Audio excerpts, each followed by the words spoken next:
Aku pura-pura tak tahu kalau suamiku selingkuh dengan rekan kerjanya. Aku tetap tenang dan mengadu kepada mertuaku, karena yang akan membalasnya keluarganya sendiri, karena keluarga suamiku lebih sayang padaku. Assalamualaikum warahmatullahi wabarakatuh. Halo Sobat Cerita Amira, seperti biasa jangan lupa absen dulu nih. Kalian dari kota mana aja? Komen di bawah ya. Terima kasih untuk kalian semua yang udah komen dari Bandung, Kalimantan Tengah, dan Purbalingga. Ada juga yang dari Lampung dan Makassar nih. Semoga yang udah komen dan subscribe, diberi rizki yang berlimpah. Gak usah berlama-lama lagi, langsung aja yuk. Kita lanjut ke ceritanya.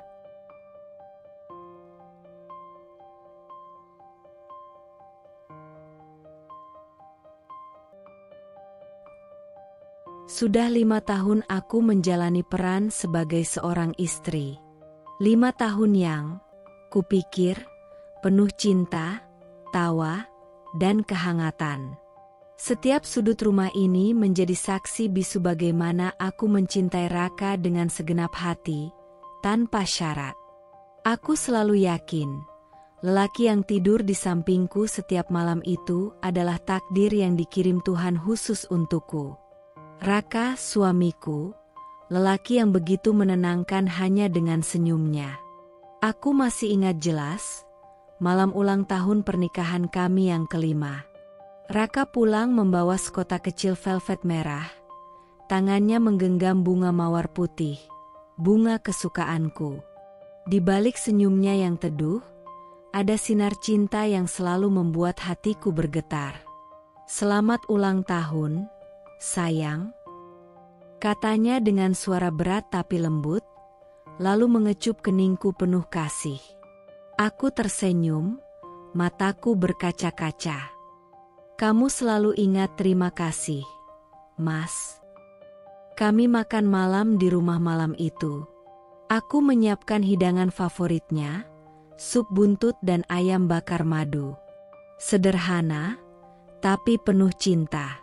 Ia duduk di meja makan dengan senyum lelah setelah seharian bekerja, namun tetap menyempatkan diri menyentuh tanganku, menggenggamnya dengan hangat. Aku bersyukur banget punya kamu, Naya, ucapnya lirih. Dan aku juga bersyukur karena punya kamu, jawabku pelan, menatap matanya dalam-dalam. Dalam hati aku berkata, 5 tahun dan kita masih seperti ini. Aku pasti wanita paling beruntung di dunia. Kami memang belum memiliki anak, tapi Raka tak pernah sekalipun membuatku merasa kurang. Ia tak pernah menyudutkanku, tak pernah bertanya, kenapa belum hamil juga. Sebaliknya, ia selalu bilang, kita sudah cukup, Nay. Anakku nanti harus terlahir dari cinta, bukan dari paksaan atau tekanan. Dan aku percaya padanya. Bahkan keluarganya keluarganya pun sangat menyayangiku. Terutama Bu Erna, mertuaku. Ia adalah sosok ibu yang tak pernah kutemukan sebelumnya. Hangat, perhatian, dan selalu memanggilku dengan sebutan manis. Sayang. Kamu itu menantu kesayangan ibu, Naya, katanya suatu sore saat aku sedang membantunya di dapur. Aku menoleh dan tertawa kecil. Ibu bisa aja, nanti Mbak Rina cemburu loh. Ia menepuk lenganku ringan. Biarlah, yang penting kamu yang paling nurut dan paling sayang sama ibu. Ucapan itu membuat hatiku mengembang. Aku merasa diterima, dicintai, dan dihargai. Sesuatu yang tak semua perempuan dapatkan dari keluarga mertuanya. Setiap kali aku menyiapkan teh manis hangat untuk Bu Erna, atau mengantarkannya ke pengajian, ia selalu menggenggam tanganku dengan lembut, seperti seorang ibu kandung. Naya, kamu tahu, gak semua ibu bisa akur sama menantunya. Tapi kamu beda. Kamu seperti anak sendiri buat ibu. Kalimat-kalimat itu menenangkan hatiku. Memberi kepastian bahwa aku berada di tempat yang tepat, dengan orang yang tepat. Bahwa meski belum diberi anak, aku tetap punya tempat di keluarga ini. Tapi yang tidak aku tahu adalah seringkali, yang terasa paling manis menyimpan racun paling mematikan. Bahagia itu ternyata bisa menipu. Dan kebohongan yang dibalut kasih sayang, jauh lebih menyakitkan ketika akhirnya terungkap. Aku tidak tahu bahwa senyum Raka setiap malam menyimpan sesuatu. Bahwa ucapan, "Aku sayang kamu," bisa terucap tanpa rasa. Dan bahwa pelukan hangatnya hanya tameng untuk menutupi luka yang diam-diam ia ciptakan sendiri. Namun saat itu, aku masih buta. Masih percaya. Masih bertahan pada kebahagiaan yang ternyata hanya semu. Awalnya aku mencoba mengabaikannya. 1-2 malam ia pulang lebih larut dari biasanya, dan aku menahan diri untuk tak bertanya. Kupikir, mungkin pekerjaan di kantornya sedang padat. Kupikir, aku harus menjadi istri yang pengertian, yang tidak mudah curiga. Tapi semakin hari, rasa itu, rasa yang selama ini diam, mulai berbisik pelan di dalam dada.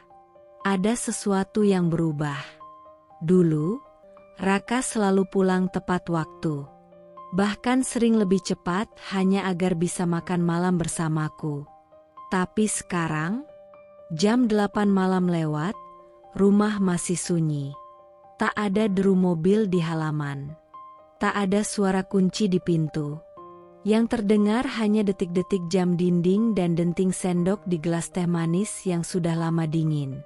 "Aku lembur ya, sayang," begitu isi pesannya malam itu. Lembur lagi. Kata itu semakin sering muncul. Seperti mantra yang membuatku harus percaya, walau nuraniku mulai berteriak. Tapi aku masih menunggu. Masih berharap itu cuma perasaanku. Sampai akhirnya, aku mencium aroma asing di bajunya. Parfum. Bukan aroma khas sabun yang biasa ia pakai. Ini lebih manis, menyengat, dan feminin. Begitu nyata, menusuk hidung, menghantam keyakinan. Aku menunduk, menahan gemetar saat menjemur bajunya. Tangan ini tahu, ini bukan parfum kantor. Bukan juga parfum maskulin yang biasa kupilihkan untuknya. Dan saat aku buka kantong celana kerjanya, ada tisu dengan bekas lipstik samar. Merah muda. Aku terduduk. Air mataku tak langsung jatuh. Tapi ada sesuatu yang remuk perlahan di dalam dada. Sesak, tapi belum bisa menangis.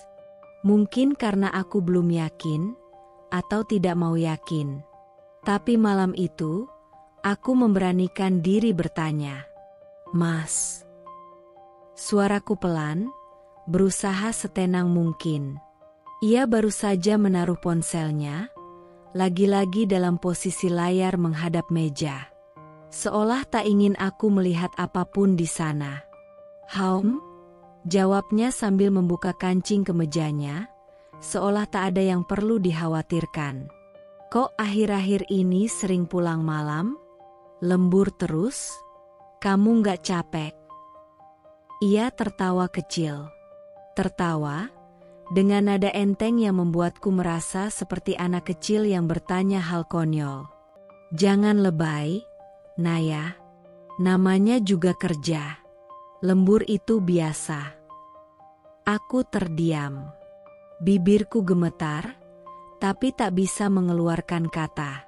Di dalam dadaku, ada suara yang ingin berteriak. "Kalau memang kerja, kenapa kamu berubah?" Tapi aku hanya menunduk. Mengangguk seperti istri bodoh yang pura-pura percaya. Yang membuatku lebih sakit. Bukan karena ia mungkin sedang berbohong. Tapi karena caranya membuatku merasa bodoh karena peduli. Beberapa hari kemudian, aku memperhatikannya lebih dalam. Setiap kali ponselnya berbunyi, ia buru-buru mengambilnya. Ia tak lagi meninggalkan ponselnya di meja makan seperti dulu. Kini, bahkan ke kamar mandi pun ia bawa. Dan saat ada notifikasi masuk, ia membalikkan layar. Aku menahan napas setiap kali suara pesan terdengar. Jantungku berdegup lebih cepat, tapi wajahku tetap tenang. Aku belajar menyembunyikan luka seperti ia menyembunyikan rahasianya. Dan yang paling menyakitkan adalah senyumnya. Senyum itu. Senyum yang dulu membuatku jatuh cinta, kini terasa seperti topeng. Ada kekosongan di balik tatapan matanya. Seperti ia tidak sepenuhnya hadir. Mau aku buatin kopi? Tawarku suatu malam. Ia mengangguk cepat. Boleh. Tapi cepat ya, aku masih harus buka laptop. Aku menatap punggungnya saat ia berlalu ke ruang kerja. Dulu, ia selalu memelukku dari belakang, mencium ubun-ubunku, berkata, "Aku kangen kamu, tahu nggak?" Tapi kini, yang tersisa hanya dingin, jar, dan kebohongan. Aku tahu ada yang tidak biasa. Aku tahu ada sesuatu yang dia sembunyikan. Tapi aku belum siap. Belum siap tahu kebenarannya. Karena kebenaran itu bisa menghancurkan dunia kecilku yang selama ini kuanggap sempurna. Malam itu sunyi. Hanya suara detak jam dinding dan hembusan lembut angin dari jendela kamar yang sedikit terbuka. Jam menunjukkan pukul 1.13 dini hari saat aku terbangun.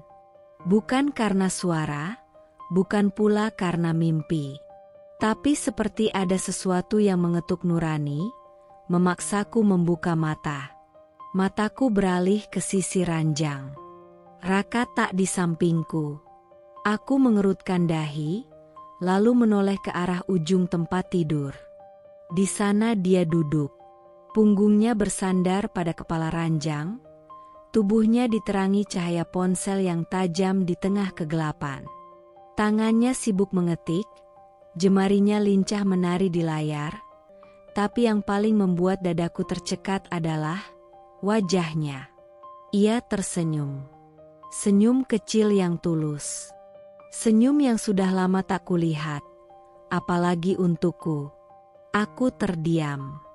Menahan napas. Mataku tak berkedip menatapnya. Ada sesuatu dalam senyum itu yang membuat hatiku mencelos.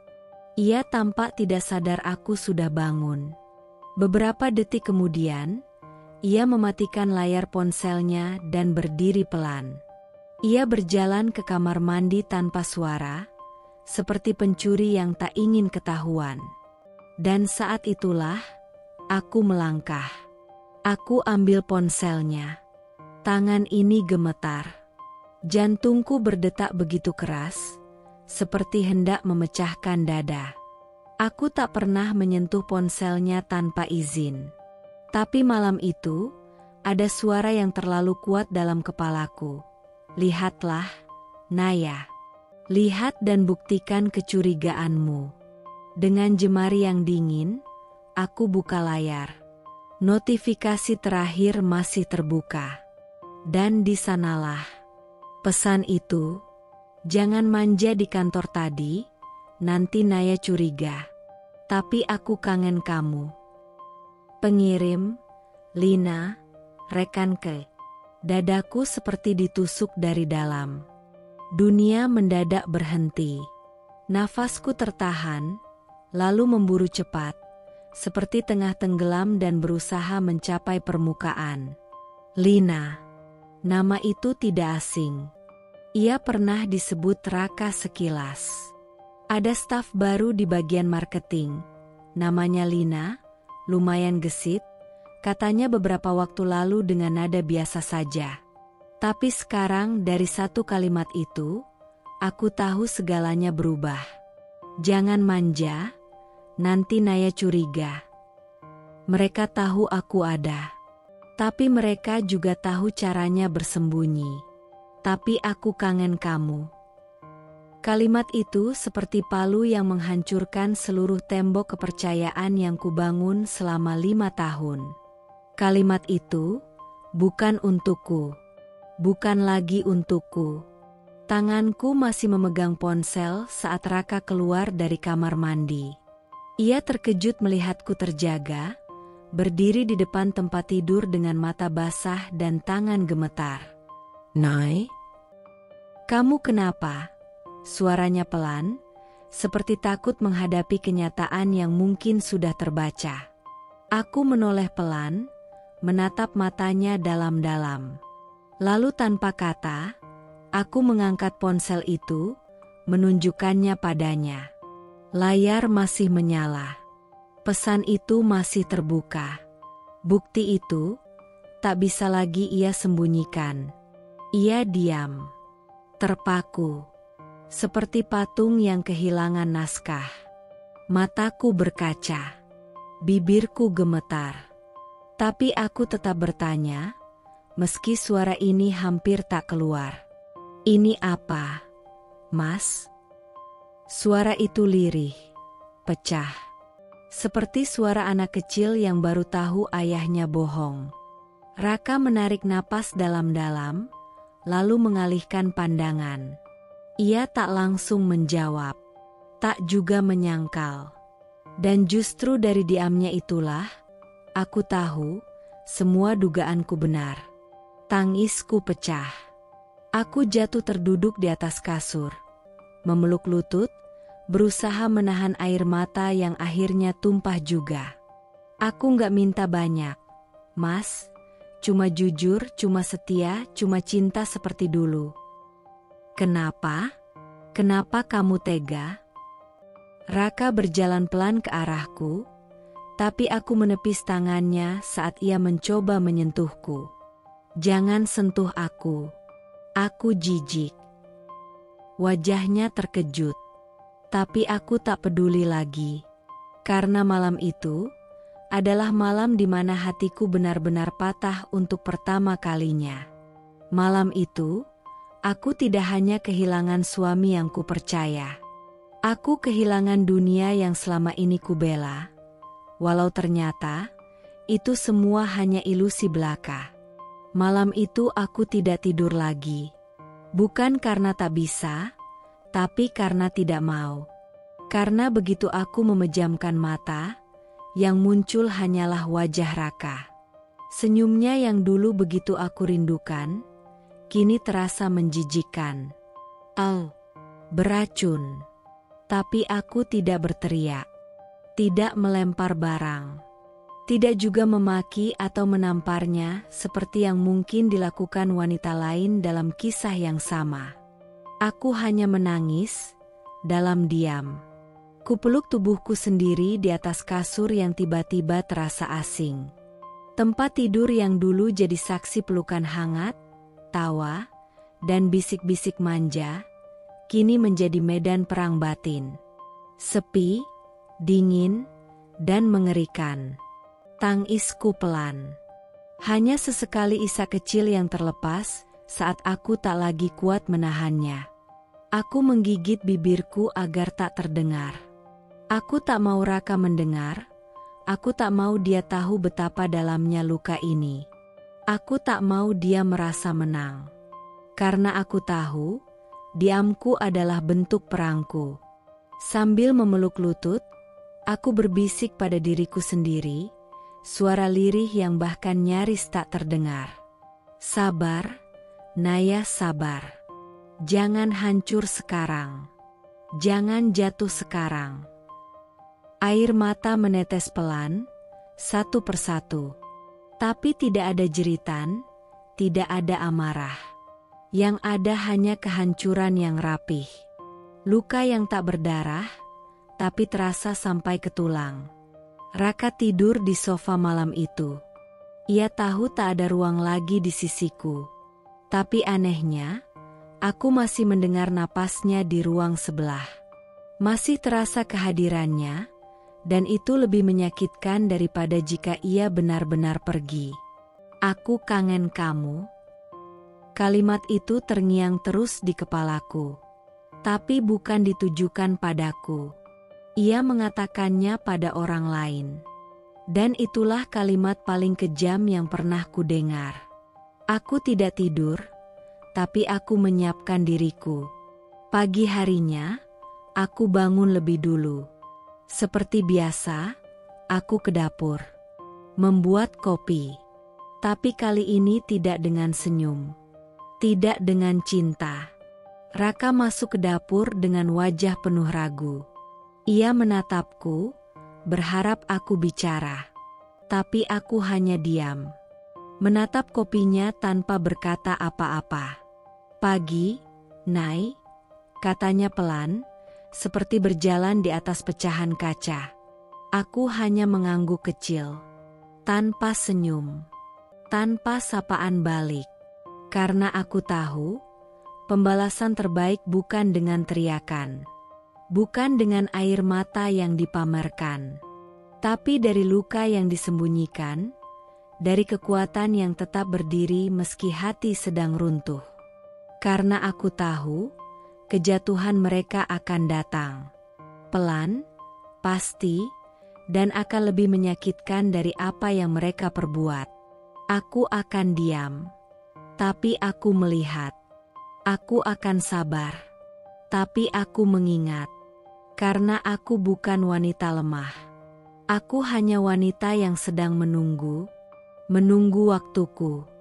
Menunggu saatnya dunia tahu siapa yang benar-benar hancur. Pagi itu aku bangun lebih cepat dari biasanya. Mata ini masih sembab, tapi tak bisa terlihat.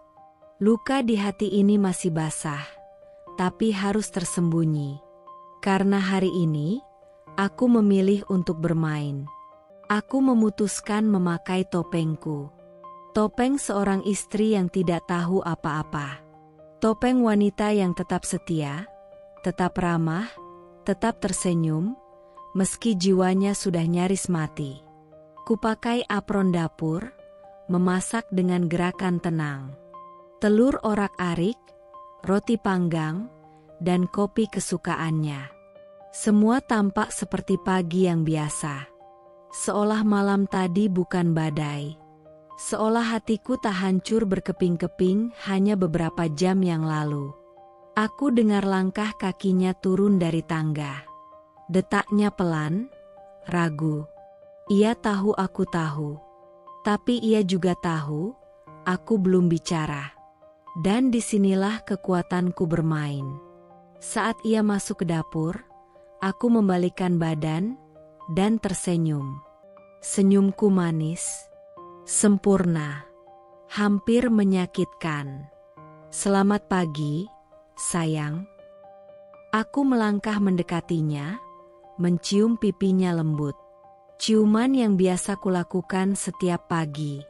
Tapi pagi ini, ada sedikit dingin dalam bibirku. Dingin yang mungkin bisa ia rasa, kalau hatinya cukup peka. Wajahnya kaku sejenak. Ia menoleh dengan mata ragu. Senyum yang ia coba ukir di bibirnya terasa canggung. Gagal. Ia seperti aktor buruk di panggung yang tak ia kuasai. Pagi, Nay, jawabnya. Suaranya serak, seperti sedang menelan rasa bersalah yang terlalu besar. Tapi aku tidak mengubah ekspresiku. Aku tetap memainkan peranku. Wanita polos. Istri penuh cinta. Perempuan yang katanya, "Gak usah lebay. Aku buatin sarapan. Kamu suka roti panggang keju kan? Aku tambahin madu sedikit. Biar manis." Kubiarkan jeda di akhir kalimat. Kalimat itu mengambang. Mengandung makna. Tapi tetap samar. Dan aku tahu, dia sadar. Ia duduk dengan gelisah, menyentuh cangkir kopinya yang masih hangat. "Makasih, ya," ucapnya pelan. Tapi tidak ada keberanian di matanya. Tidak ada cinta. Hanya rasa takut dan kepanikan yang terbungkus rapi. Aku duduk di seberangnya. Menatapnya seperti biasa. Tapi di dalam kepalaku, aku mengulang-ulang kalimat yang semalam membuatku hancur. Jangan manja di kantor tadi, nanti Naya curiga. Tapi aku kangen kamu. Kalimat itu terus berdengung seperti mantra. Tapi aku tidak lagi menangis. Tidak lagi lemah. Aku belajar bahwa ketenangan bisa lebih menakutkan daripada amarah. Mas, kataku pelan, dengan nada lembut yang menusuk. Ia mendongak, waspada. Kamu capek ya akhir-akhir ini? Sibuk banget? Kayaknya kamu butuh istirahat deh. Ia tersenyum kecil, canggung. Iya, kantor lagi lumayan padat sih. Lagi-lagi, kantor. Lagi-lagi, lembur. Lagi-lagi bohong. Tapi aku hanya mengangguk dan membalas. Semangat ya. Aku percaya sama kamu. Kalimat itu kupilih dengan hati-hati. Seperti racun manis yang kuteteskan perlahan ke dalam telinganya. Karena aku tahu, permainan ini baru dimulai. Aku akan tetap menjadi istri yang sempurna. Di matanya, di mata orang lain. Tapi di balik semua itu, aku sedang menyiapkan langkah-langkah kecil yang tak akan bisa dia hentikan. Karena musuh paling mematikan, bukan yang marah, tapi yang diam dan tahu segalanya. Aku pura-pura bodoh. Tapi bukan karena aku lemah. Justru karena aku sedang mengumpulkan kekuatan untuk menghancurkan, dengan cara yang paling elegan. Diamku bukan karena tak tahu. Senyumku bukan karena ikhlas. Dan pelukanku hanya selimut tipis dari badai yang sedang kususun dalam diam. Sejak malam itu, sejak aku membaca pesan mesra dari Lina di ponsel Raka, aku berubah. Ada yang mati di dalam diriku, bagian yang dulu percaya, bagian yang dulu memeluk cinta ini dengan sepenuh hati. Tapi anehnya, di atas kematian itu, tumbuh sesuatu yang baru, kekuatan. Aku tak langsung menyerang. Aku tidak bodoh. Tidak akan kubuang rasa marahku dalam bentuk teriakan atau tangisan di hadapannya.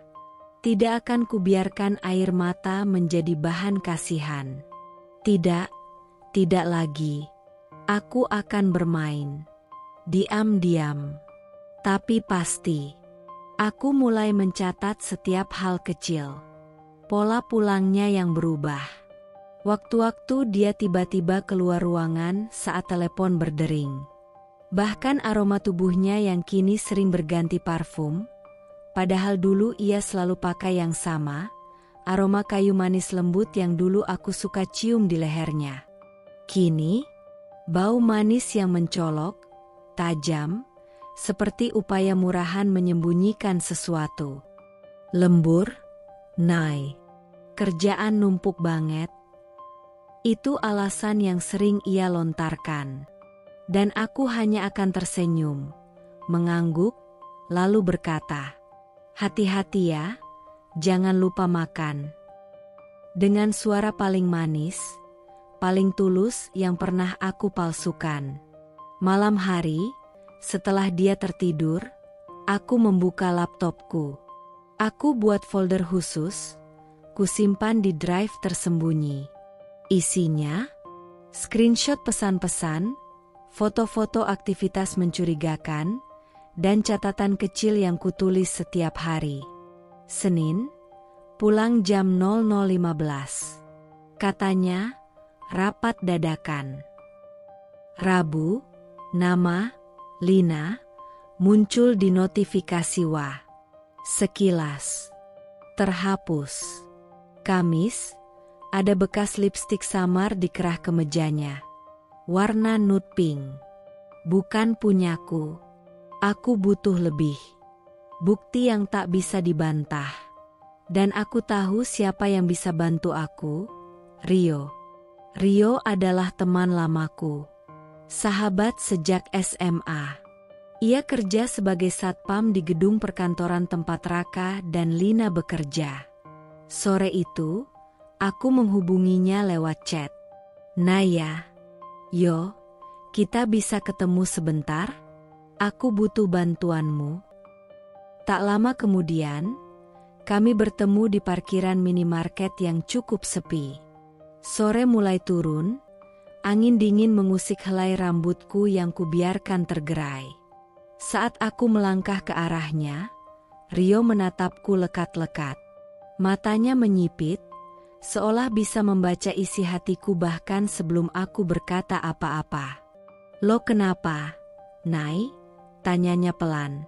Suaranya berat, tapi penuh kepedulian. Aku menunduk sejenak, mengatur napas. Lalu, dengan suara rendah yang nyaris patah, aku berkata, gue curiga Raka selingkuh. Rio terdiam. Tak terkejut sepenuhnya, tapi ada amarah samar di matanya. Lina, tebakannya tepat, dan itu lebih menyakitkan. Aku mengangguk pelan. Gue butuh bukti yang jelas, yang bisa bikin dia nggak bisa ngelak lagi. Lo bisa bantu gue? Ia menarik napas dalam-dalam, lalu menjawab mantap. Gue bantu. Tapi, Nay, lo yakin siap? Siap lihat semua yang bakal lo temui nanti?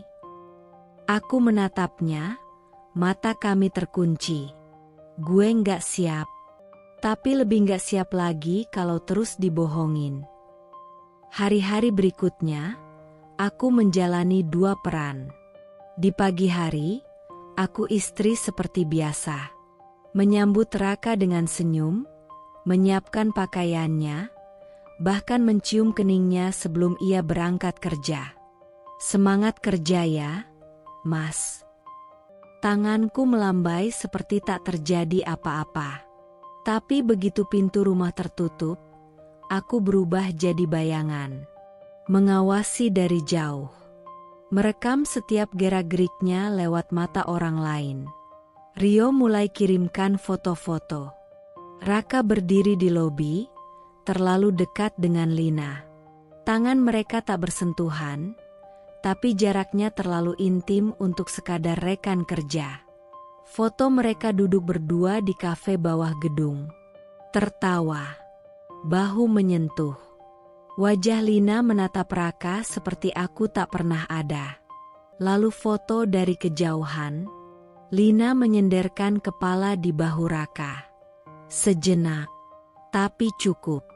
Aku menatap foto-foto itu berulang kali. Setiap malam, tanpa air mata, tanpa suara. Dan suatu malam, Rio mengirimkan voice note. Gue lihat sendiri, Nay.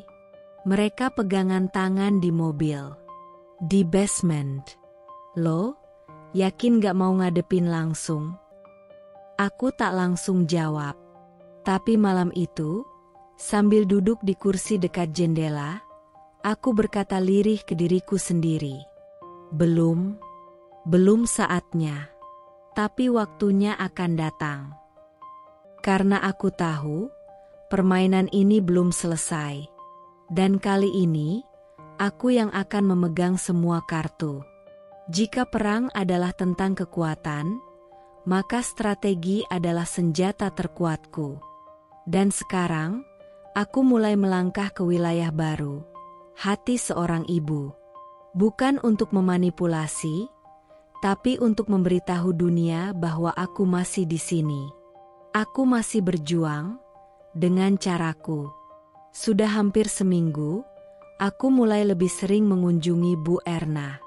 Tanpa Raka, tanpa alasan yang dibuat-buat. Aku datang hanya dengan sepiring masakan, seulas senyum, dan hati yang mulai penuh luka.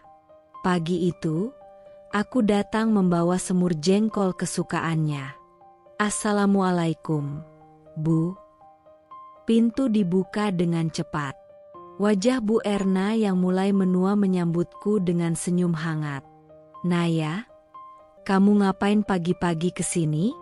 Harusnya istirahat, Nak. Aku tersenyum lembut. Kangen ibu. Kalimat yang singkat, tapi cukup untuk membuat mata Bu Erna berkaca-kaca. Kami duduk di ruang tamu, berbagi cerita kecil.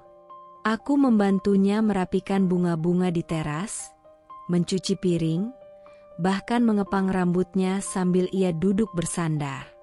Lalu percakapan itu datang. Secara perlahan, lembut, tapi jelas. Bu. Aku menatap tangannya yang mulai keriput, menggenggamnya pelan. Akhir-akhir ini, Raka sering pulang malam. Katanya lembur. Tapi, entahlah, Bu, mungkin aku saja yang terlalu sensitif. Ada jeda. Hening sesaat. Lalu tangan Bu Erna menggenggamku lebih erat. Tatapannya berubah. Bukan tatapan sekadar mertua, tapi tatapan seorang ibu. Kamu gak salah, Naya. Naluri perempuan itu jarang keliru. Suaranya tenang, tapi ada getar yang sulit disembunyikan. Aku menggeleng pelan. Mataku mulai berkaca-kaca, tapi masih bisa kutahan. Aku percaya sama Raka, Bu. Dia suamiku. Aku yakin dia gak mungkin tega nyakitin aku. Mungkin aku cuma kurang peka, kurang dewasa. Aku cuma butuh tahu, aku masih bisa bertahan atau enggak. Dan saat itu, mata Bu Erna benar-benar berubah. Ada luka di dalam sana, ada air mata yang hampir jatuh. Lalu ia berkata, pelan penuh beban. Nak, kamu itu bukan sekadar menantu. Kamu sudah ibu anggap anak sendiri.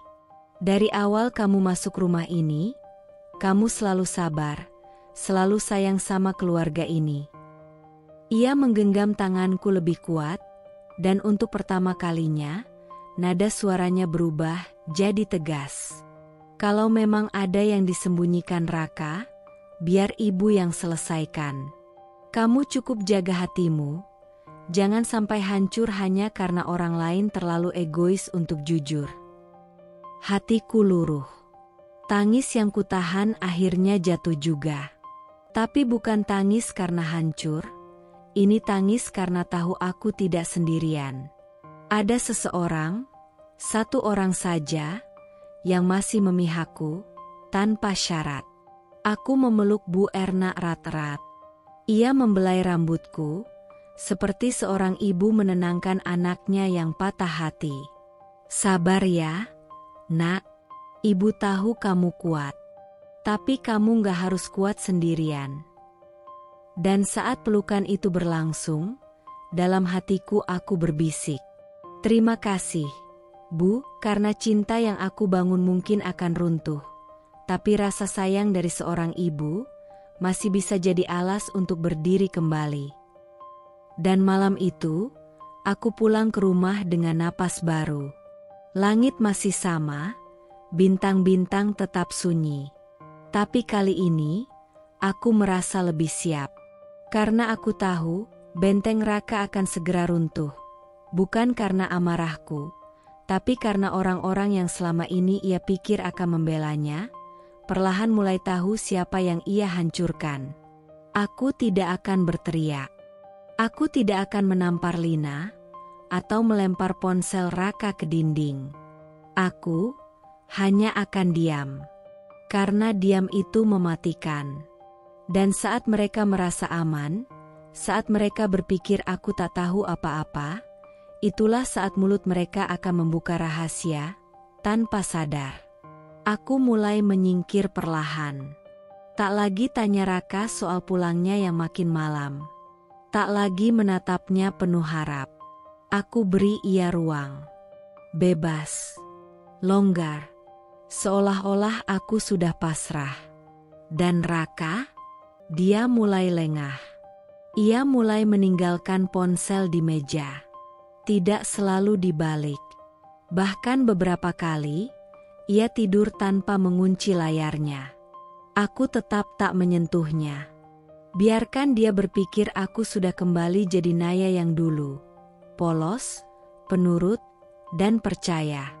Tapi yang ia tak tahu, aku sudah berubah. Setiap pergerakannya, aku perhatikan.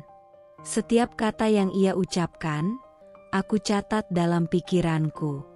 Dan Lina mulai muncul di permukaan. Tidak lagi bersembunyi di balik nama kontak palsu atau notifikasi cepat terhapus. Dia mulai menyindir. Di media sosial, status-status halus yang terlalu tajam untuk tak terasa menyakitkan. Perempuan harusnya bisa lengkap, bukan cuma cantik di luar, tapi juga bisa jadi ibu. Bukan salahku kalau aku lebih bisa membahagiakan seseorang yang selama ini disia-siakan. Kadang, yang sah itu cuma gelarnya, bukan perannya. Aku membacanya satu-satu. Tidak satu pun kulewatkan. Tak ku beri reaksi. Tak ku komentari. Tapi tiap postingan, tiap story, tiap kata penuh racun, aku screenshot. Aku simpan dalam folder khusus, berdampingan dengan foto-foto dan rekaman bukti Raka. Folder itu kini sudah lengkap, terorganisir, siap dibuka kapanpun, saat waktunya tiba. Pernah suatu malam, aku duduk di ruang tamu. Raka pulang lewat tengah malam. Wajahnya tampak lelah, tapi bukan lelah kerja. Lelah karena pura-pura. Aku menyambutnya seperti biasa. Tanpa banyak bicara. Hanya satu kalimat. Udah makan, Mas? Dia menatapku, agak canggung. Belum. Tapi nggak usah. Aku udah kenyang. Aku hanya mengangguk. Ya udah. Aku tidur duluan, ya. Dan aku berlalu, meninggalkannya sendiri di ruang tamu, dengan tatapan bingung yang tak berani ia pertanyakan. Setiap langkahku kini adalah bagian dari permainan. Dan saat mereka tertawa di balik layar, aku tahu mereka sedang menggali lubang yang lebih dalam. Biarkan saja. Aku tak butuh terburu-buru. Karena penjahat yang paling mudah dijatuhkan adalah mereka yang berpikir sudah menang. Malam itu, aku membuka galeri ponselku. Menatap semua bukti yang kusimpan selama ini. Screenshot status Lina. Foto-foto kebersamaan mereka. Rekaman suara Raka sedang menelepon dan berkata, "Tenang aja, dia nggak curiga. Dia terlalu percaya." Aku menatap layar ponselku dan berbisik sendiri. Kalian pikir aku diam karena lemah. Padahal, aku hanya menunggu waktu kalian jatuh. Sendiri. Tanpa harus kusentuh sedikit pun. Karma tidak datang dengan suara bising. Tidak dengan teriakan atau ledakan. Karma datang dengan diam, menyusup, dan menunggu saat yang tepat untuk mengungkapkan wajahnya yang sebenarnya. Dan hari itu, karma menari pelan di pintu rumahku. Pagi itu, aku sedang duduk di meja makan, menyeduh teh panas. Ada perasaan aneh yang menyelusup ke dalam dadaku, entah kenapa aku merasa ada sesuatu yang akan terjadi. Sebelum sempat aku menyimpulkan perasaanku, pintu depan terbuka dengan keras. "Naya?" Suara Bu Erna terdengar gemetar. Aku buru-buru beranjak, dan begitu melihat wajahnya, hatiku langsung terperangkap dalam sebuah perasaan yang tak bisa kugambarkan. Matanya merah padam, wajahnya pucat, dan napasnya terengah-engah. "Bu, ada apa?" Aku melangkah cepat mendekatinya, meskipun aku sudah bisa menebak apa yang terjadi. Bu Erna hanya bisa menatapku dengan tatapan kosong, seolah-olah dunia baru saja runtuh di hadapannya. Lalu, Dengan suara yang bergetar, ia berkata, "Ibu ke kantor Raka tadi? Ibu lihat sendiri. Lina, pegangan tangan sama Raka. Di ruangannya sendiri." Aku terdiam. Tidak ada kata-kata yang keluar dari mulutku. Aku hanya menatap Bu Erna yang berdiri di ambang pintu dengan tubuh gemetar. Wajahnya penuh dengan ketakutan dan kepedihan yang amat dalam. Aku tahu aku harus berpura-pura. Aku harus menyembunyikan semua rasa sakit yang tengah merobek hatiku. Dengan segenap kekuatan, aku menarik napas panjang dan berusaha mengontrol emosi yang mulai mendesak untuk meledak. "Bu, aku tak tahu." Suaraku hampir pecah, tapi aku tahan. Mata Bu Erna yang basah memandangku dengan penuh rasa kasihan. Ia mendekat, dan tanpa berkata apa-apa, ia merangkulku. Begitu erat, seolah takut aku akan pergi jika ia melepaskanku. "Kamu terlalu baik, Naya, anak ibu yang bodoh." Suara Bu Erna pecah, dan tangisnya mulai tak terbendung lagi. Aku hanya diam dalam pelukannya, tubuhku kaku, seolah tak bisa bergerak. Aku ingin menangis, lebih dari apapun. Tapi aku tahu, jika aku menangis sekarang, aku akan kalah. Dan aku tidak boleh kalah. Tidak sekarang. Tangis Bu Erna semakin keras. Ia terus memelukku erat, seolah mencari pelarian dari kenyataan yang begitu pahit. Ibu nggak pernah mau melihat ini. Ibu nggak mau kalau anak ibu disakiti seperti ini. Aku menunduk, merasakan hangat air mata Bu Erna yang jatuh di bahuku. Aku tidak bisa berkata apa-apa. Apa yang bisa kukatakan? Semua yang selama ini aku takutkan, semua yang kuperkirakan, kini nyata. Raka dan Lina, mereka tidak hanya berani di balik punggungku. Mereka sudah terbuka. Bahkan ibu mertuaku pun sudah melihatnya. Ada satu perasaan yang merayap perlahan dalam diriku. Bukan rasa lega, bukan. Itu bukan tentang lega. Tapi tentang rasa kemenangan yang aneh, yang hadir tanpa aku pinta. Karma bekerja.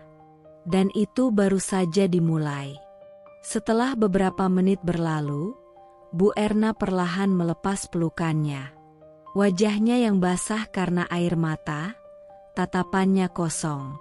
Ia masih tidak bisa menerima kenyataan bahwa anak kesayangannya, anak yang ia banggakan, telah begitu bodoh, sampai menghancurkan hatiku dengan cara yang paling kejam. "Ibu nggak tahu harus gimana, Naya. Ibu nggak tahu lagi harus bilang apa ke Raka." Bu Erna mengusap wajahnya dengan tangan yang gemetar. Aku tahu ini tidak mudah untuknya. Ibu mana yang bisa menerima kenyataan bahwa anaknya sendiri telah mengkhianati orang yang selama ini ia anggap sebagai bagian dari keluarga? Aku mencoba menenangkan Bu Erna, meskipun di dalam hati, aku merasa kosong. Bagaimana bisa aku menenangkan wanita yang selama ini aku lihat sebagai figur ibu yang penuh kasih, sementara di dalam dirinya ada rasa sakit yang sama besar dengan yang kurasakan? Hari itu, kami duduk berdua, saling bergumul dengan perasaan yang tak terucapkan. Bu Erna yang berusaha keras menguatkan diri, dan aku, yang berusaha untuk tetap tenang meskipun seluruh dunia rasanya berbalik melawan. "Ibu, aku nggak bisa bilang ke Raka sekarang. Biarkan dia merasa aman." Suaraku pelan, hampir berbisik. Tapi aku tahu Bu Erna mendengarnya. "Tapi kamu nggak bisa terus diam. Nak, kalau kamu nggak kuat, Ibu akan bantu kamu." Ia memegang tanganku dengan erat. Aku merasakan ketulusan dalam sentuhan itu. Ibu, yang selalu melindungi anaknya, sekarang ingin melindungi aku. Tapi aku tahu, ini waktuku. Ini waktuku untuk mengatur langkah selanjutnya. Dan aku akan biarkan mereka terperangkap dalam permainan mereka sendiri. Begitulah karma bekerja. Pelan, tapi pasti. Ketika seseorang merasa sudah aman, mereka akan mengungkapkan lebih dari yang mereka ingin sembunyikan. Dan aku sudah siap untuk menonton pertunjukan ini dari balik layar. Rumah ini tiba-tiba terasa terlalu kecil, terlalu sempit. Setiap sudutnya menekan, seolah dunia sedang menutup dan hanya menyisakan ruang bagi kenyataan yang menyakitkan. Aku duduk di ruang tamu, jantungku berdegup kencang. Di luar sana, aku tahu, semuanya akan terungkap hari ini. Semua kebohongan, semua pengkhianatan yang aku pendam, akhirnya akan keluar. Dan yang lebih mengerikan lagi, semua orang akan tahu. Semua orang yang selama ini aku anggap keluarga. Pintu depan terbuka. Suara mobil berhenti. Langkah kaki Raka terdengar keras di atas lantai. Aku bisa mendengar ketegangan dari setiap langkahnya. Begitu ia masuk, aku bisa melihat betapa paniknya wajahnya. Raka berdiri di ambang pintu, melihat ke sekeliling, mencoba memahami mengapa semua orang ada di sini, mengapa ini terasa seperti pengadilan. Apa yang terjadi, Bu? Suara Raka terdengar cemas, bingung. Dia berusaha mempertahankan ketenangannya, tapi matanya yang gelisah tidak bisa disembunyikan. Aku bisa melihatnya, bahkan jika tidak ada kata yang keluar dari mulutku. Rasa takut itu begitu jelas di wajahnya. Bu Erna menatap Raka dengan tatapan yang sangat berbeda dari biasanya. Tidak ada kehangatan, tidak ada kasih sayang. Hanya sebuah tatapan yang dipenuhi amarah dan rasa kecewa yang mendalam. Kamu datang ke sini, Raka? Bu Erna berkata dengan suara rendah namun tajam. Bukan untuk menjelaskan sesuatu, tapi untuk menghadapi kenyataan yang sudah terlalu lama kamu sembunyikan. Raka mencoba duduk, tetapi Bu Erna tidak memberi kesempatan. Ia bangkit, berjalan menuju meja, dan meletakkan tumpukan foto-foto di depan Raka. Foto-foto itu tersebar di atas meja, semua membuktikan apa yang sudah lama aku ketahui. Kebohongannya, pengkhianatannya. Masih mau menyangkal, Raka? Suara Bu Erna bergetar, namun kuat, penuh dengan amarah yang tertahan. Ia menatap Raka dengan mata yang memancarkan ketidakpercayaan. Semua orang terdiam. Tidak ada yang berkata apa-apa. Hanya suara napas yang terdengar berat, penuh ketegangan. Raka tampak kaku. Tubuhnya seakan membeku. Matanya bergerak melintasi foto-foto itu, wajahnya memucat. Aku bisa melihat dadanya bergerak cepat, seolah ia berusaha untuk menahan napas yang hampir habis. Ini. Raka terdiam, kata-katanya hilang begitu saja. Tak ada yang bisa ia katakan. Tidak ada pembelaan yang cukup untuk menghapus bukti-bukti itu. Bu Erna melangkah mundur sedikit, meremas dadanya seakan menahan rasa sakit yang mendalam. Raka, ibu sudah terlalu lama diam. Aku sudah terlalu lama diam. Tapi tidak lagi. Ibu nggak bisa lagi menutup mata. Suara Bu Erna pecah, dan aku bisa melihat air mata mulai mengalir di pipinya. Kenapa, Raka? Kenapa kamu tega melakukan ini? Apa yang kurang dari kita? Bu Erna berkata dengan suara yang hampir tak terdengar, penuh dengan kesedihan yang tak terucapkan. Kenapa kamu mengkhianati Naya? Kenapa kamu mengkhianati keluargamu? Raka hanya terdiam, menundukkan kepala. Semua kata-kata itu menghantamnya seperti badai yang tak bisa ia hindari.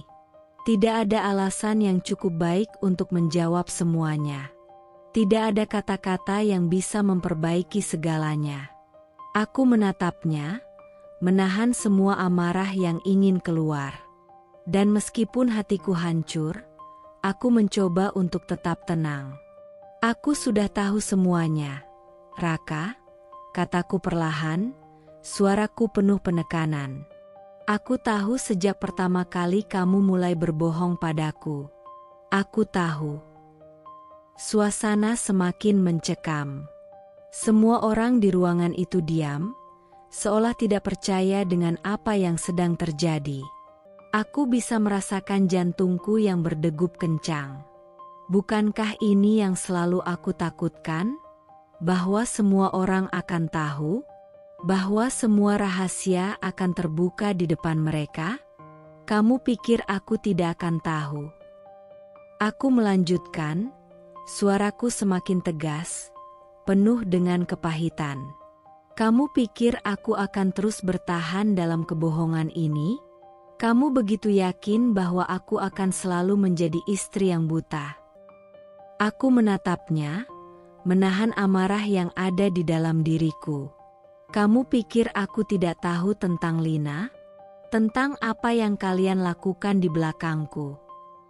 Raka hanya terdiam, matanya kosong. Aku bisa melihat ketakutan yang jelas di wajahnya, tetapi itu terlambat. Semua sudah terungkap. Tidak ada lagi yang bisa disembunyikan. Pak Haryo, yang selama ini berusaha menutupi semuanya, kini membuka mulutnya. Raka, ini bukan hanya tentang kamu dan Naya. Ini tentang keluarga kita. Tentang harga diri keluarga ini. Suara Pak Haryo tegas, penuh dengan kekecewaan. Apa yang kamu lakukan bukan hanya menghancurkan perasaan Naya, tapi juga mencoreng nama baik keluarga ini. Kamu harus menjelaskan semuanya. Raka masih bungkam. Tidak ada kata-kata yang keluar dari mulutnya. Ia seperti boneka yang sudah kehilangan kekuatan untuk berbicara. Hanya ada keheningan yang memekakkan telinga. Dan tiba-tiba, pintu terbuka perlahan. Semua mata tertuju pada pintu.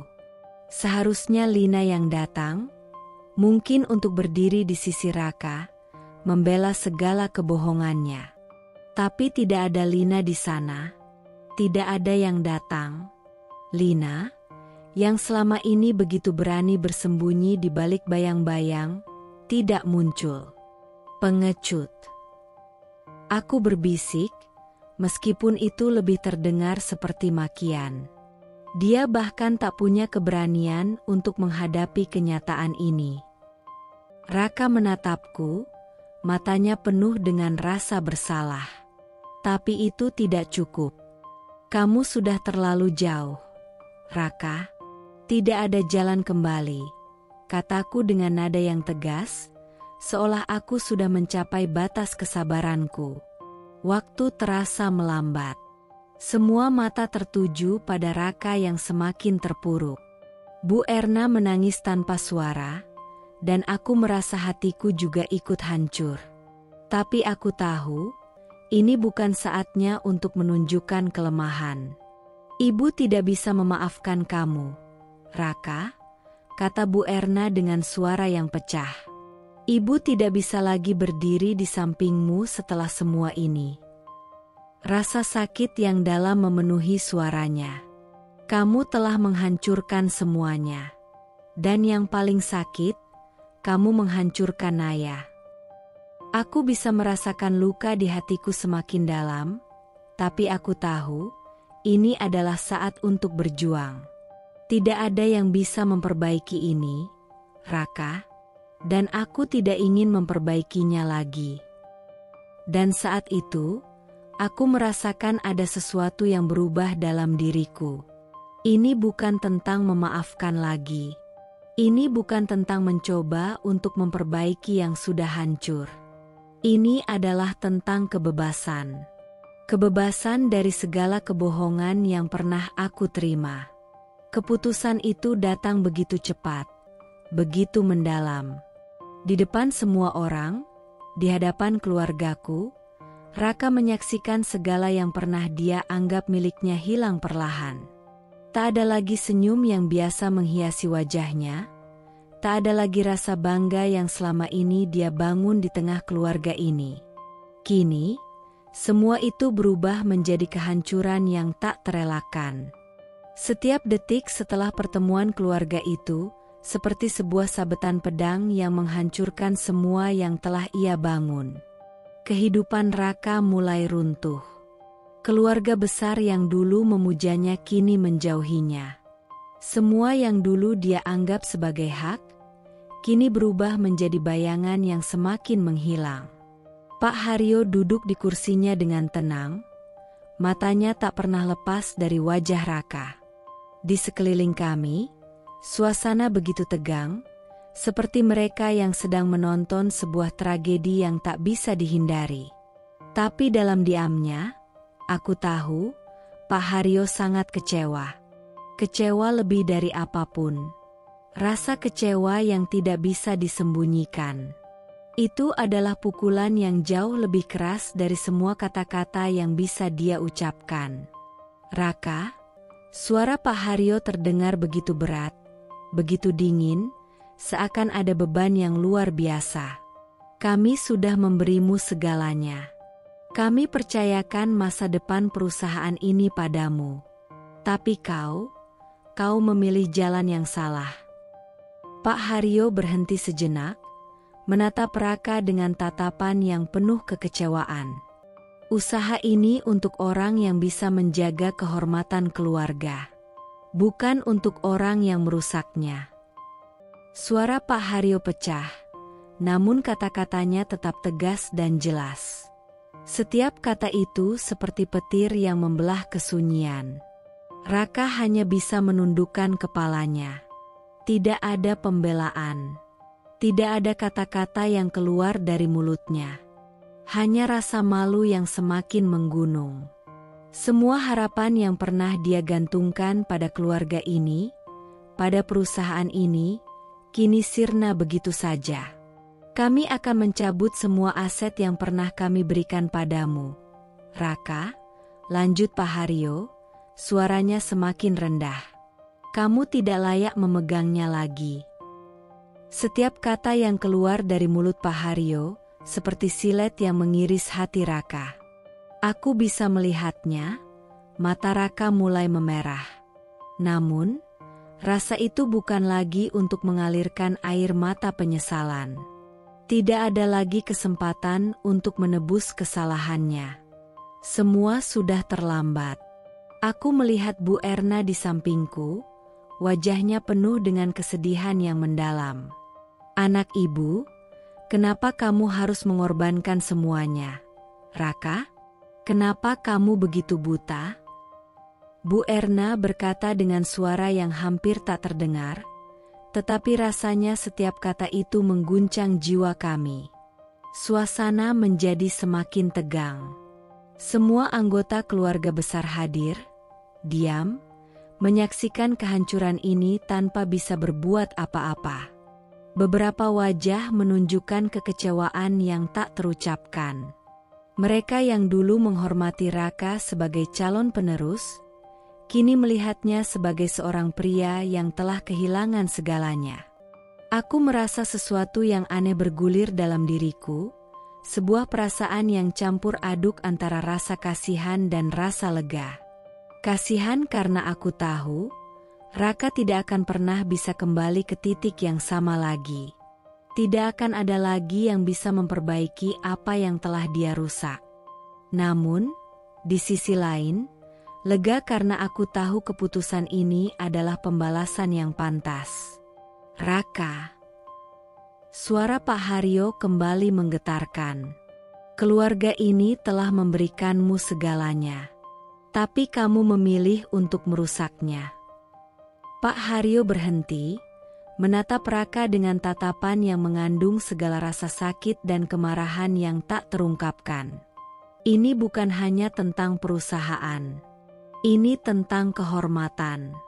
Dan kamu sudah menghancurkannya. Aku bisa melihat Raka, yang selama ini begitu kuat dan percaya diri, kini terkulai. Matahari yang dulu selalu bersinar di atas dirinya kini gelap. Seperti bulan purnama yang tertutup awan tebal.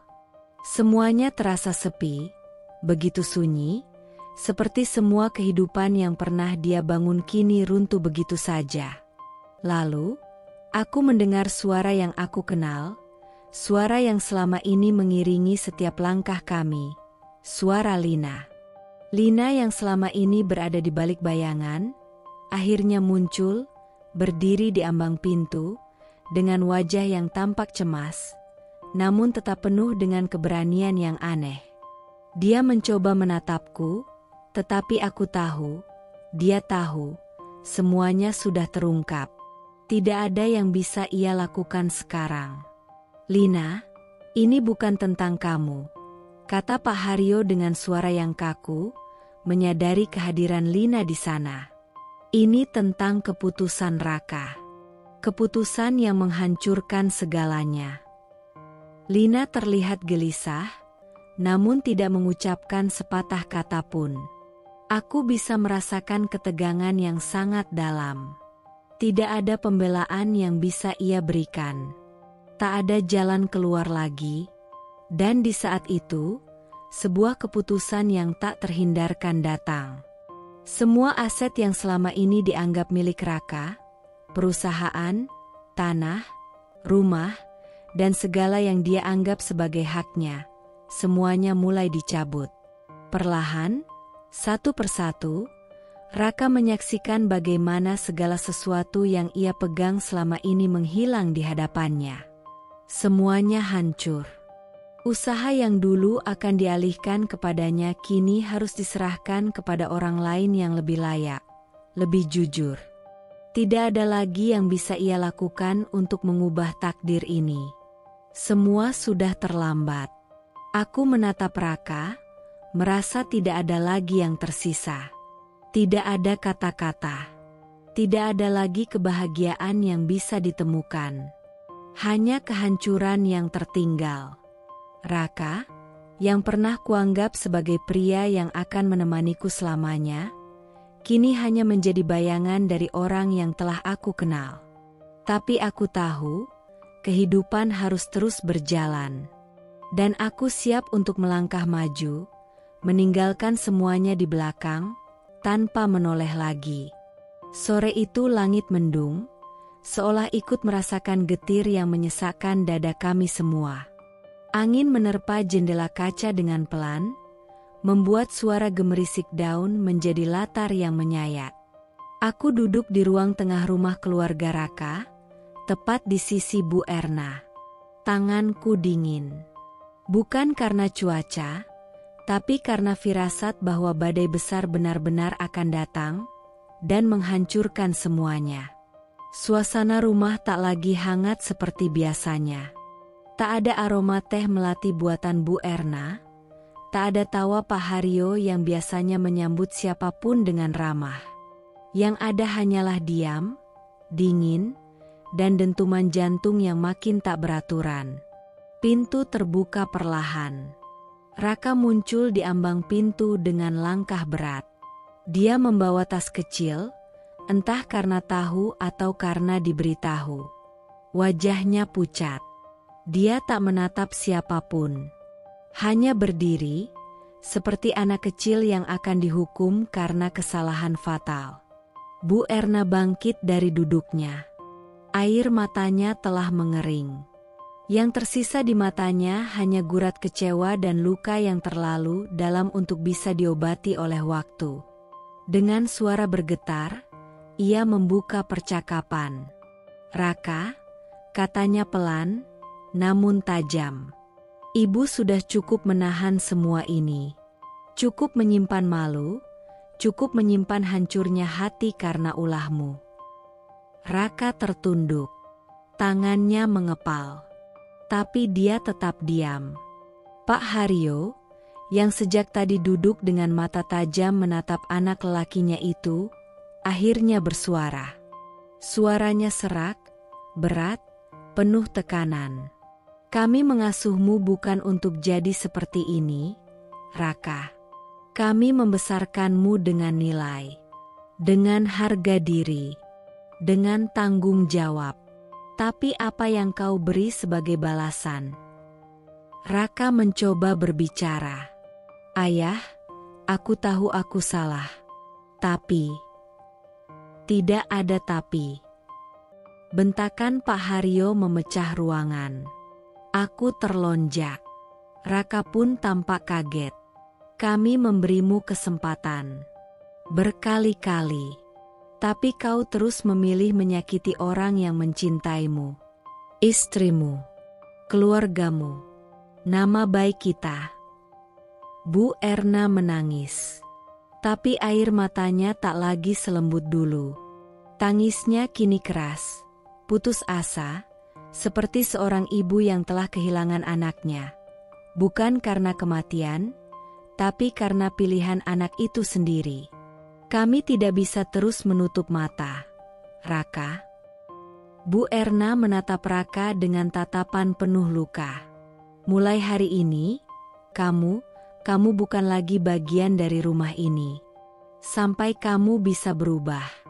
Sampai kamu bisa minta maaf dengan tulus dan menanggung semua akibat dari perbuatanmu. Aku menatap Raka. Matanya berkaca. Tapi aku tahu, itu bukan tangisan penyesalan. Itu adalah air mata karena kehilangan kendali. Karena egonya runtuh, bukan karena hatinya sadar. Dia menoleh padaku. Naya, kamu ikut mendorong mereka membenci aku? Kamu puas? Aku berdiri. Kali ini aku tidak lagi menyembunyikan luka. Tapi aku juga tidak menunjukkan kebencian. Yang kulihat hanyalah pria yang dulu kupercaya, kini menjadi sosok yang nyaris asing. Aku tidak perlu mendorong siapa-siapa, Raka. Suara hatiku keluar lirih, namun setiap katanya seperti pisau. Kamu sendiri yang memilih jalan ini. Aku hanya mengikuti alur kebenaran. Aku masih suamimu. Raka berseru, nadanya meninggi. Tapi kali ini tak ada satupun yang takut. Dan aku adalah istrimu yang kau khianati, kau rendahkan, kau tinggalkan dengan luka-luka yang tak kasat mata. Aku balas suaranya. Mataku berkaca-kaca, tapi tak ada satu tetes pun yang jatuh. Cinta yang kau bunuh, kini hanya tinggal abu. Dan abu tak bisa kau bakar kembali jadi api, Raka. Tidak bisa. Pak Haryo berdiri dan berjalan mendekat. Ambil tasmu dan keluar dari rumah ini, Raka. Kami tak mengusir darah daging sendiri tanpa alasan. Tapi kehormatan lebih penting daripada hubungan darah. Kamu tahu itu. Raka diam. Lama. Napasnya berat. Tapi akhirnya dia mengangguk kecil. Ia menunduk, seperti menyerah pada takdir yang dia ciptakan sendiri. Ia memungut tas kecilnya dan melangkah perlahan ke pintu. Sebelum keluar, ia menoleh sekali lagi ke arah kami. Kalian semua akan menyesal. Itu kalimat terakhirnya sebelum menutup pintu. Tidak keras, tidak membanting. Tapi suara klik dari gagang pintu itu, seperti bunyi pintu yang terkunci dari dua sisi, dari luar dan dari hati kami semua. Bu Erna menutup wajahnya. Tubuhnya bergetar. Aku langsung memeluknya. Sabar, Bu. Aku hanya bisa berkata itu, walau aku tahu sabar tidak cukup menyembuhkan luka seperti ini. Kenapa dia begitu bodoh? Naya, isak Bu Erna di pelukanku. Aku tidak minta dia jadi sempurna, aku cuma ingin dia jadi lelaki yang tahu caranya menjaga. Tapi dia bahkan tak bisa menjaga istrinya sendiri. Kami menangis bersama hari itu. Tapi tangis kami bukan karena kehilangan Raka, melainkan karena kehilangan harapan atas dirinya. Di luar, angin meniup lebih kencang, seolah membawa pergi sisa-sisa kisah lama dan membukakan pintu untuk kisah baru yang sedang menunggu. Hari itu dimulai biasa saja, tapi takdir diam-diam menyusun satu kejutan besar. Aku sedang duduk di taman belakang rumah Bu Erna ketika telepon bergetar di genggaman.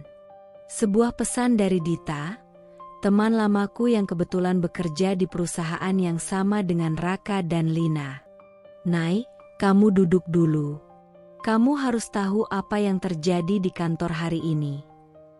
Jantungku langsung berdegup lebih cepat. Aku menatap layar ponsel itu dengan alis berkerut. Jemariku cepat membalas. "Kenapa, Dit? Ada apa?" Tak butuh waktu lama, Dita membalas dengan kalimat yang membuat napasku tercekat. "Lina, dia ternyata bukan hanya selingkuh sama Raka. Ada 2 rekan kerja lain yang pernah dia dekati. Satu sudah menikah.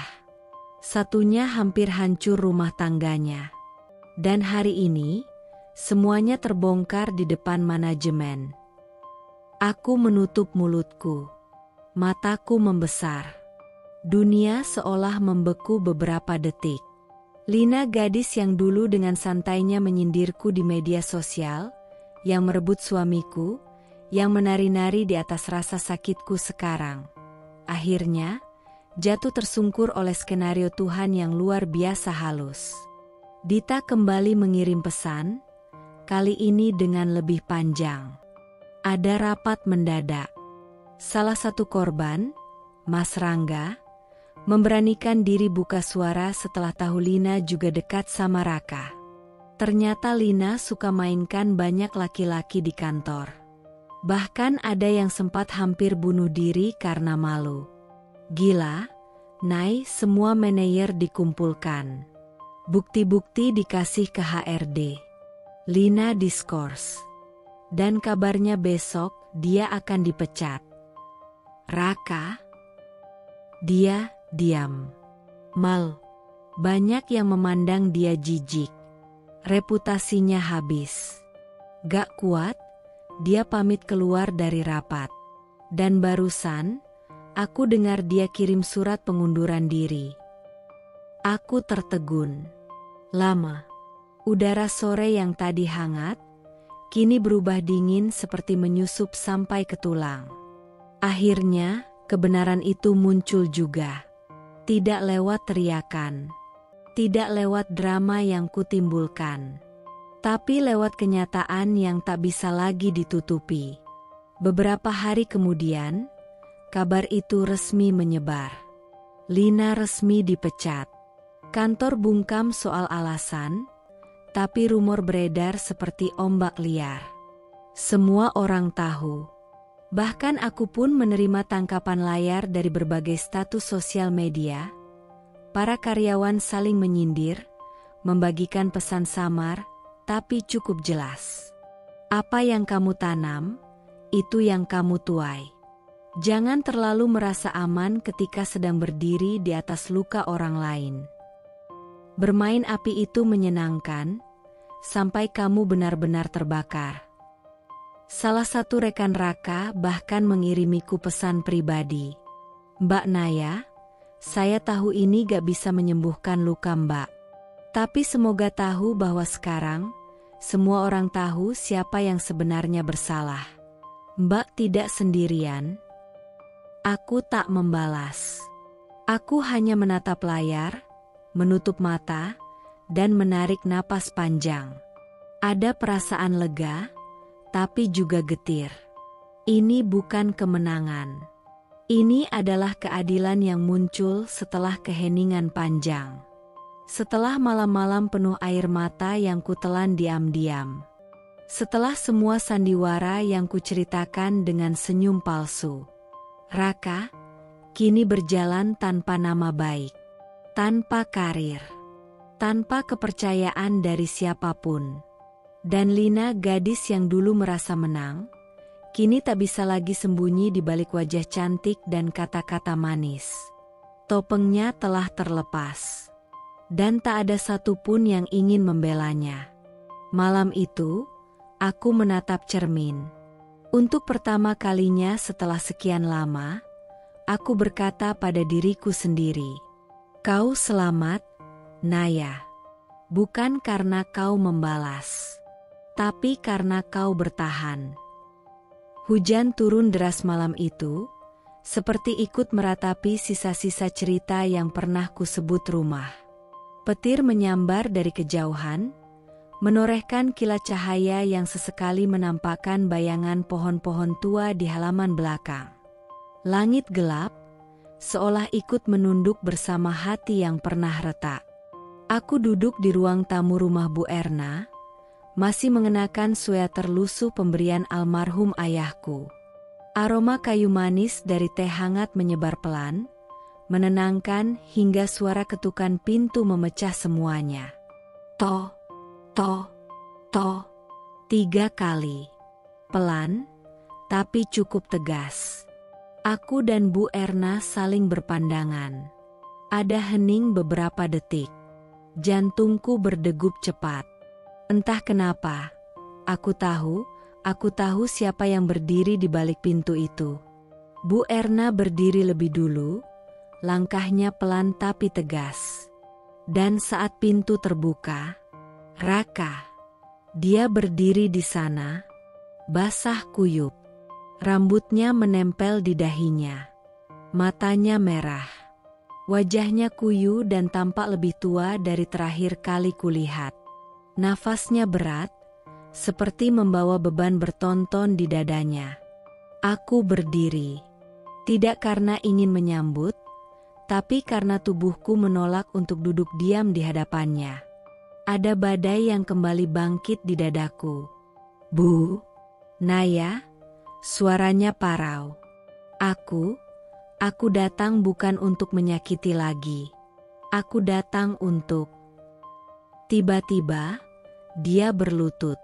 Di ambang pintu. Tanpa payung. Di bawah hujan. "Aku mohon izinkan aku bicara. Hanya sebentar." Bu Erna memejamkan mata. Napasnya berat. Tapi ia melangkah mundur, memberi ruang. Raka masuk, masih berlutut. Di lantai ruang tamu tempat dulu kami duduk bersama. Tertawa, bercerita, bercita-cita. Kini, dia bersimpuh seperti orang asing yang kehilangan tempat kembali. "Nay." Suaranya pelan. Getarnya sampai ke tulang. Aku gak bisa tidur. Gak bisa makan. Aku kehilangan semuanya. Nama baikku, pekerjaanku, rasa hormat dari teman-teman, dari ayah, dari ibu. Dan paling menyakitkan, aku kehilangan kamu. Air matanya jatuh, menyatu dengan air hujan di wajahnya. Aku hilaf. Aku bodoh. Aku tersesat. Dan sekarang, aku menyesal. Setiap malam aku dengar suara tangismu di kepalaku. Setiap pagi aku merasa kosong tanpa suara sapaanmu. Kamu dulu yang bangunkan aku, sekarang aku bangun dengan tangisan sendiri. Aku mohon maafkan aku, Nay. Aku tak langsung bicara. Hatiku berdetak, tapi dingin. Mataku menatapnya, sosok lelaki yang dulu kupercaya akan melindungiku, kini berlutut. Tapi terlalu terlambat. Aku menunduk, lalu bicara pelan. "Hilaf, Raka." Ia menatapku, mengangguk cepat. "Iya, Nay. Aku hilaf, aku lemah." Aku menghela napas panjang. Mataku menatap ke lantai. Hilaf itu kalau terjadi sekali, dalam kebingungan. Dalam kebodohan sesaat. Tapi kamu Kamu melakukannya berbulan-bulan. Kamu peluk aku tiap pagi, lalu kau peluk dia di siang hari. Kau makan makananku, tapi menyebutkan namanya dalam pesan rahasiamu. Raka terisak. Nai, aku mengangkat tangan, menghentikannya. Kamu tahu apa yang paling menyakitkan, Raka? Suaraku mulai bergetar. Bukan karena kau memilih perempuan lain, tapi karena kau menjadikan aku pilihan yang bisa dikhianati diam-diam. Aku tidak cukup layak, ya? Karena aku tidak bisa beri anak, karena aku terlalu mencintaimu sampai kau lupa batas. Bu Erna sudah tak bisa lagi menahan tangisnya. Ia terduduk di sofa, menutup wajahnya dengan kedua tangan. Ibu juga malu padamu, Raka, serunya penuh luka. Kau hancurkan perempuan yang bahkan lebih mencintaimu daripada ibumu sendiri. Raka semakin menunduk, tangisnya pecah. Aku hanya ingin dimaafkan. Aku menatapnya dalam, lama, lalu berkata pelan, nyaris seperti bisikan. Aku sudah memaafkanmu, Raka. Raka menatapku, matanya seakan berkedip berharap. Tapi, bukan karena kau pantas dimaafkan. Aku memaafkanmu karena aku layak untuk bahagia, tanpa menyimpan kebencian padamu. Aku melangkah mendekat, lalu berlutut, bukan untuk menyamakan diri, tapi untuk berbisik langsung di dekat telinganya. Tapi dengar ini, Raka. Maaf bukan tiket untuk kembali. Aku memaafkanmu, tapi hatiku tidak lagi bisa jadi rumah untukmu. Lalu aku bangkit, berdiri tegak. Kali ini, aku yang memilih pergi dari luka. Aku memeluk Bu Erna yang menangis di pelukanku. Sudah, Bu, kita istirahat. Hujan sudah cukup deras membawa segala yang perlu dibersihkan. Raka masih berlutut di lantai, sendirian. Dingin, basah, penuh penyesalan. Malam itu, satu pintu tertutup. Dan satu hati, punya aku, akhirnya benar-benar terbebas. Pagi itu tak seperti pagi biasanya. Bukan karena langitnya lebih biru atau matahari lebih cerah. Tapi karena hari itu, aku akan menutup satu pintu dan membuka pintu baru. Pintu yang selama ini hanya kubayangkan, tapi belum pernah benar-benar berani kujejaki. Cermin di depanku memantulkan bayangan perempuan yang pernah dikhianati, dihancurkan, dicampakkan. Tapi juga memantulkan bayangan seorang perempuan yang kini tak ingin lagi jadi korban. Aku menatap diriku sendiri, lama. Hari ini, kamu tidak lemah, Naya. Bisikku pelan ke bayanganku sendiri. Kamu tidak kalah. Kamu hanya selesai, dan memilih untuk tidak tinggal di luka yang sama. Tok tok tok. Pintu kamar diketuk lembut. Suara yang sangat kukenal. Nak, ibu boleh masuk. Suara Bu Erna terdengar dari balik pintu. Aku segera membukakan pintu.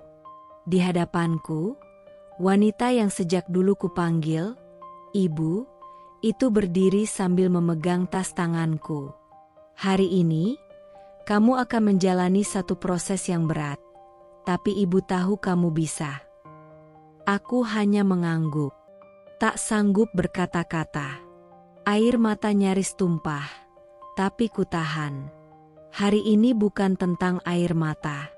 Ini tentang kemenangan dalam diam.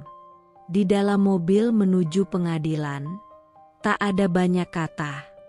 Hanya suara radio yang pelan mengalun. Lagu lawas yang seolah tahu rasa hatiku hari itu. Kamu yakin dengan keputusan ini, Nak? Tanya Bu Erna, akhirnya memecah hening. Aku menoleh pelan padanya, menatap wajahnya yang sayu namun penuh ketulusan. Lalu ku jawab, aku tidak lagi bertanya yakin atau tidak. Bu, aku hanya tahu, aku tidak bisa hidup seperti kemarin lagi. Bu Erna mengangguk pelan.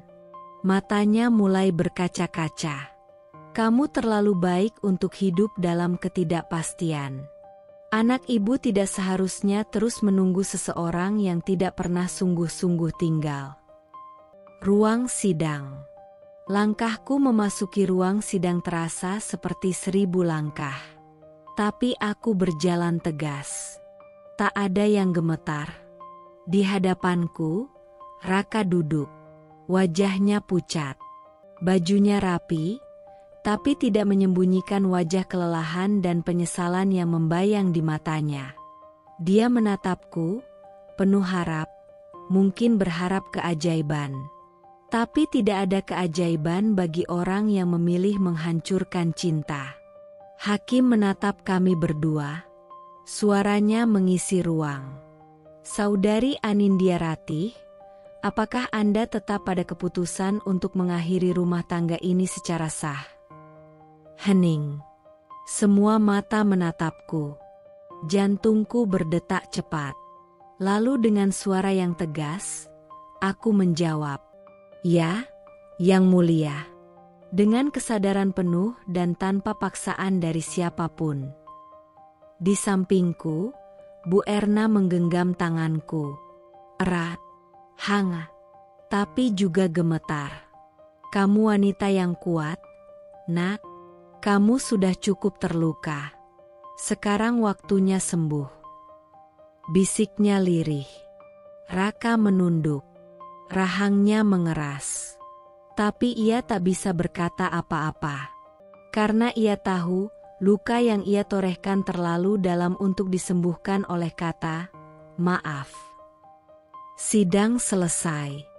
Ketika aku keluar dari ruangan, cahaya matahari menembus jendela besar di lorong gedung pengadilan.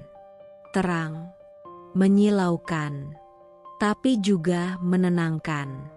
Aku berdiri di anak tangga depan gedung, menghela napas panjang. Bu Erna menyusul di sampingku, lalu memelukku. "Kalau kamu mau, kamu tetap bisa tinggal di rumah ibu. Tapi kalau kamu ingin pergi, pergilah. Cari hidupmu sendiri, dan bangun rumah baru, yang isinya bukan luka, tapi harapan." Aku menatap jalan di depan. Mobil berlalu lalang. Hidup terus berjalan. Dan aku, siap untuk kembali hidup. "Terima kasih, Bu, tapi aku mau belajar berdiri sendiri. Aku harus tahu bagaimana rasanya melangkah dengan kakiku sendiri. Tanpa Raka. Tanpa bayangan masa lalu." Aku meninggalkan rumah itu, membawa koper dan hati yang tak lagi patah. Aku tidak pergi sebagai wanita yang gagal menjaga rumah tangga. Aku pergi sebagai wanita yang menjaga dirinya sendiri dari terus-menerus terluka. Aku pergi bukan karena kalah, tapi karena aku tahu, aku pantas menang dengan cara yang elegan. Dan hari itu, aku memilih pulang kepada diriku sendiri. Setahun telah berlalu sejak aku menutup buku lama yang penuh luka dan air mata. 1 tahun sejak aku berjalan menjauh dari rumah itu, rumah yang pernah kusebut tempat pulang, tapi nyatanya hanyalah tempat aku dilupakan. Awalnya tidak mudah. Tidak pernah ada yang benar-benar siap untuk memulai dari nol. Tapi aku belajar bahwa luka tak harus selalu membekas sebagai duka. Luka bisa jadi pupuk. Dan aku memilih menanam harapan baru di atas tanah yang pernah retak. Bersama Farah, adik Raka yang dulu begitu dekat denganku, aku membuka sebuah toko kecil di pojok jalan, menjual kue-kue rumahan yang dulu hanya jadi pelarian saat aku butuh tenang. "Kak, kita harus kasih nama yang punya makna," ujar Farah dengan semangat waktu itu. Aku tersenyum sambil menaburkan gula halus ke atas brownies. Gimana kalau dari hati? Karena semua rasa manis ini memang datang dari hati yang pernah patah, tapi tak pernah menyerah. Farah memelukku. Matanya berkaca-kaca. Aku bangga sama kakak. Tak butuh waktu lama. Foto-foto kue kami viral di media sosial. Banyak yang datang, tak hanya karena rasanya, tapi karena ceritanya. Mereka bilang, mereka merasa terhubung denganku. Seakan-akan lewat setiap gigitan kue itu, mereka juga ikut sembuh. Aku mulai tersenyum lagi. Bukan senyum basa-basi seperti dulu saat memendam luka, tapi senyum tulus karena aku benar-benar bahagia. Dan lalu, takdir datang dengan caranya yang paling mengejutkan. Namanya Arka. Ia dulu pernah jadi sahabat Raka. Sering ke rumah. Pernah jadi saksi hari bahagia pernikahanku. Tapi waktu itu, aku hanya menganggapnya teman. Sosok yang sopan, pendiam, dan terlalu tenang untuk dunia yang penuh gejolak. Tapi entah sejak kapan, setiap kali ia datang membeli kue ke toko, detak jantungku berubah ritmenya. Ia tak pernah bertanya tentang masa laluku. Ia hanya hadir, dengan kesederhanaan dan ketulusan yang tak pernah kutemui sebelumnya. Suatu sore, saat toko mulai sepi, ia duduk lama di bangku pojok. "Naya," katanya tiba-tiba. Aku menoleh. "Ya?" Ia menatapku, lama. Matanya lembut tapi penuh ketegasan. "Aku tahu kamu mungkin belum sepenuhnya percaya pada cinta lagi. Tapi kalau suatu hari kamu ingin mencoba, aku ada di sini. Bukan untuk menggantikan siapapun, tapi untuk jadi rumah yang baru, kalau kamu mau pulang." Hatiku gemetar. Tapi kali ini bukan karena takut. Karena untuk pertama kalinya dalam hidupku, aku merasa dipilih, bukan sekadar dipakai. Dan sekarang, 1 tahun setelah semuanya dimulai kembali, aku berdiri di depan kaca, tanganku mengelus perutku yang mulai membuncit. Aku hamil. Air mataku menetes. Tapi ini bukan tangis luka. Ini tangis syukur. "Kamu dengar, Nak?" bisikku sambil tersenyum. "Mama dulu pernah dihancurkan. Tapi Tuhan tetap adil. Mama akhirnya dipertemukan dengan cinta yang tak menyakitkan." Arka masuk ke kamar dan langsung memelukku dari belakang. Ia mengecup lembut pundakku. "Terima kasih sudah mau percaya lagi, Nah." Aku menoleh, memandang matanya, lalu menjawab dengan suara pelan namun mantap. "Terima kasih, karena kamu tidak datang untuk menyelamatkanku, tapi menemaniku saat aku belajar menyelamatkan diriku sendiri. Ini bukan akhir cerita, tapi ini adalah awal yang baru. Awal dari hidup yang tak lagi penuh luka, melainkan penuh harapan, cinta, dan tawa kecil dari malaikat kecil yang akan segera hadir. Dan kali ini, aku benar-benar bahagia. Tahun-tahun berlalu dengan begitu cepat. Setiap hari aku semakin yakin bahwa keputusan yang kuambil, meninggalkan masa lalu, adalah yang paling benar. Kehidupan yang kutata bersama Arka, keluarga baruku, dan kebahagiaan yang kuraih dengan kerja keras dan ketulusan. Semua itu menguatkan hatiku bahwa karma tidak pernah salah alamat. Sementara itu, Raka hidup dalam keheningan yang sangat berbeda. Rumah kontrakan kecilnya tidak lagi dihiasi dengan senyum manis dan kebanggaan. Kehidupannya jauh dari kemewahan yang dulu dipuja-puja. Kini ia hanya bisa menatapnya dalam kesendirian, mengingat setiap kesalahan yang ia buat, setiap perbuatan yang telah menghancurkan segalanya. Lina, wanita yang dulu dianggapnya akan menjadi penyelamat, akhirnya meninggalkannya setelah mengetahui kenyataan yang tak terduga. Tanpa harta, tanpa status, tanpa kemewahan, siapa yang ingin bertahan? Lina yang semula berapi-api membangun impian dengan Raka, kini menghilang begitu saja. Raka berusaha menghubungiku berkali-kali, namun aku hanya diam. Tak ada kata, tak ada perhatian. Naya, aku minta maaf, aku sudah belajar dari semuanya. Pesan-pesan itu terus muncul di ponselku. Namun aku memilih untuk diam. Aku tidak butuh kata-kata kosong. Karena aku tahu, kata-kata yang dulu ia janjikan pun hanyalah omong kosong. Dan kini, karma menjemputnya dengan cara yang tepat. Suatu hari, aku diundang dalam sebuah wawancara bisnis, berbicara tentang perjalanan hidupku dan usaha kue yang kini semakin berkembang. Wawancara itu berlangsung dengan lancar. Para jurnalis bertanya tentang bagaimana aku bisa berhasil setelah semua yang terjadi. Salah satu pertanyaan yang paling menarik adalah dari seorang jurnalis muda yang tersenyum penuh rasa ingin tahu. Mbak Naya, kalau boleh tahu, apa kunci kesuksesan Mbak dalam hidup dan bisnis ini?